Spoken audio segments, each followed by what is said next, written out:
سمجھ رکھتے۔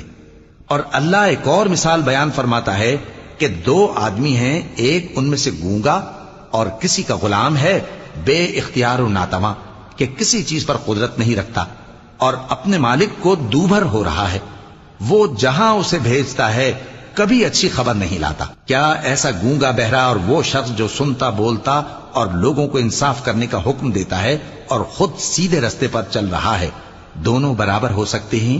اور آسمانوں اور زمین کا بھید اللہ ہی کے پاس ہے، اور اللہ کے نزدیک قیامت کا آنا یوں ہے جیسے آنکھ کا جھپکنا، بلکہ اس سے بھی جلتر۔ کچھ شک نہیں کہ اللہ ہر چیز پر قادر ہے۔